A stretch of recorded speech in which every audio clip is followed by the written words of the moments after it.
Welcome back to Vox in a Box, the podcast that puts the voice in comics. I'm your host, Michael Corley. Thank you so much for tuning in. Today, we are covering Classic X-Men, number 78, in this 78th episode of Vox in a Box. It is titled Romances, and we open with the romance of Scott Summers and Madeline Pryor. Where to take your date? That's always the question. Scott outdoes everyone by taking her to outer space.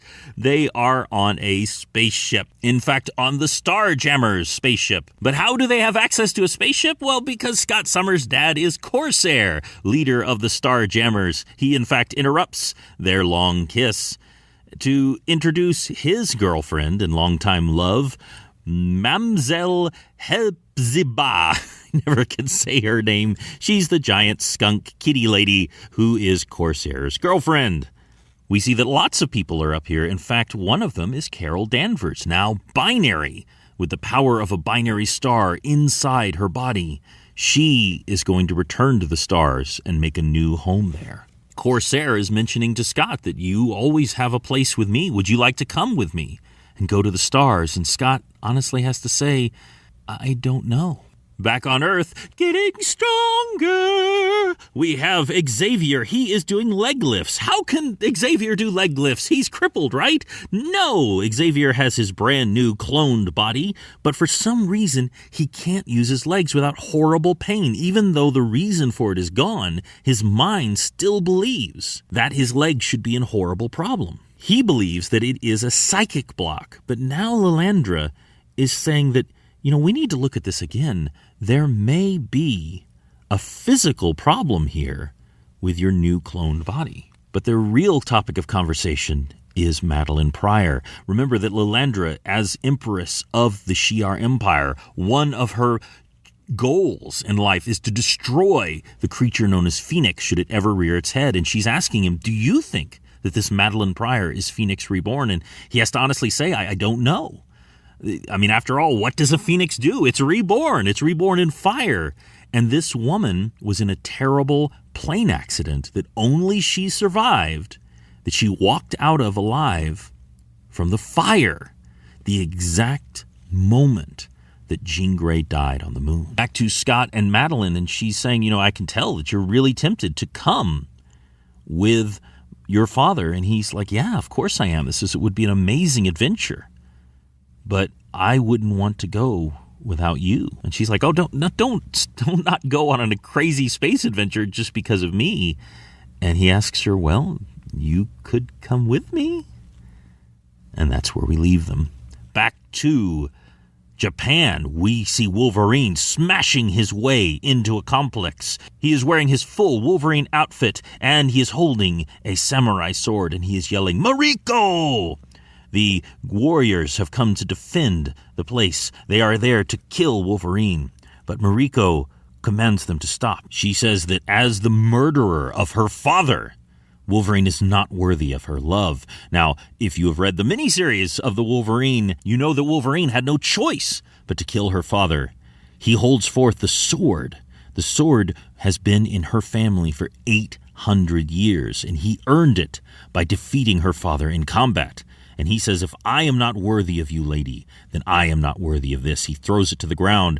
And who should come to retrieve it but the Silver Samurai, her half-brother? And even though he is badly injured, he's got an eye patch on, he's got his arm in a splint from where Wolverine broke it. He comes and he says, all of your accomplishments, Wolverine, are nothing. I have been forgiven. I have been named heir. And Mariko says, you are a beast clad in human form. Leave my sight.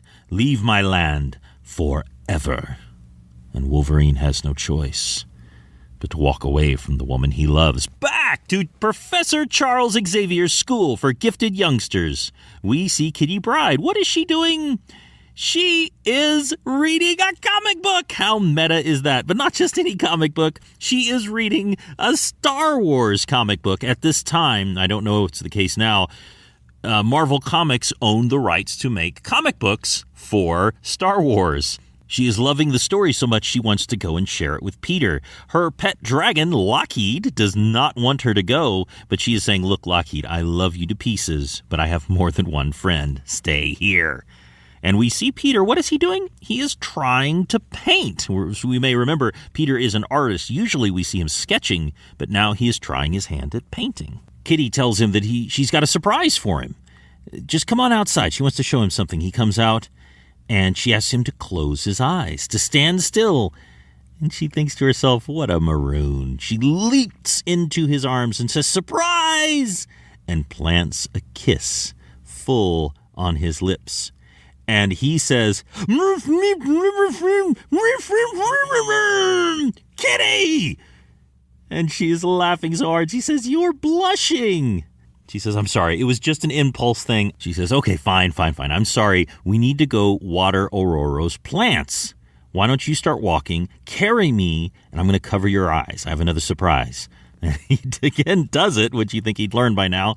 As she's covering his eyes, she begins to concentrate, and both of them begin to raise up into the air. Now, we've seen before that Kitty can sort of glide, sort of float very slowly by walking on air molecules, by phasing. But this is the first time she's ever done it with someone else. He looks down suddenly and cries out. And the lack of concentration, they both fall to the ground. And he's very impressed. And she says, yes, well, I've been working very hard with the professor. And it turns out that I can phase other objects and other people as long as I concentrate. And Peter is telling her, look, Kitty, I know that we have this thing, but you are too young. It is not right. And she says, then I can wait a little longer. Outside, Storm is coming back in, and she finds Kitty and Peter kissing. Woo! Kitty is trying to change the subject. She looks around to talk about Storm's plants and realizes that Storm's attic, all the plants are gone, and instead is a very modern, very minimal room. And she's like, Storm, what have you done? And she says, I have changed. And so I have changed my room to match. Downstairs, we see Kurt Wagner. He is taking care of Rogue. Rogue was terribly injured in the last episode. In fact, almost died if Wolverine had not given her his healing factor temporarily, allowing her to heal enough to survive her wounds. This is a chance for her to ask, why is everybody freaking out about Madeline Pryor? And he explains the entire thing with Phoenix, her turning to Dark Phoenix, blowing up a world, being condemned to death, Jean Grey dying. We won't go back into all that. But basically, it's a chance to explain it to anyone who happened to have not read or listened to this podcast. He goes into his room and he's thinking, I wish Amanda were here, his longtime girlfriend. And he sees a present. He opens it up, and what is it? It is an adorable little stuffed doll of Amanda. She is wearing her sorcerer robe and on a little tiny broomstick. Though we've very rarely seen her actually use it, Amanda is actually a sorceress. And the little card says, I know you'd prefer the real thing, but kisses and hugs. A wonderful callback that Nightcrawler had left her, a little stuffed animal, while he was gone traveling. We cut to a plane. The pilot of the plane is Madeline Pryor. She is a pilot after all, and she's doing her job. Scott Summers is flying with her co-pilot. Of course, he is himself an accomplished pilot because he flies the Blackbird all the time. But things have just gotten interesting. Madeline Pryor has a ring on her finger. Scott Summers has asked Madeline Pryor to marry him, and she has accepted. They are engaged for marriage. He heads in the back to check on the passengers when an old priest says, young man, you dropped this picture. The priest asks, isn't that our captain? When he looks at the picture, it is a picture of Jean Grey. He doesn't remember having it on him, but it is a picture of Jean Grey, and he thinks that he must have dropped it from his pocket. And he's once again reminded how much Madeline Pryor looks just like Jean Grey.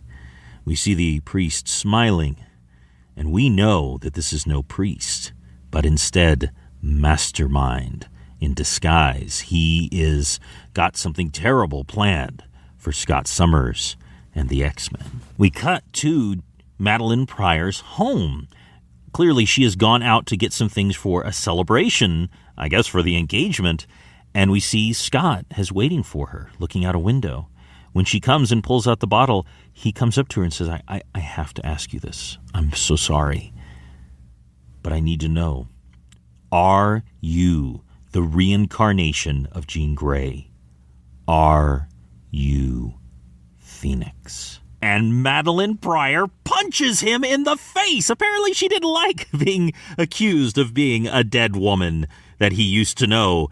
But she punched him so hard, his glasses are knocked clean from his face. We see them underneath the couch. He doesn't dare open his eyes even a crack, because he could destroy anything or anyone he happens to be looking at.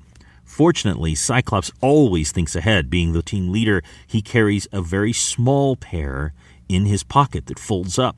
He puts it on and goes out looking for Madeline. He goes upstairs to the darkness when suddenly flames shoot out, throw him down.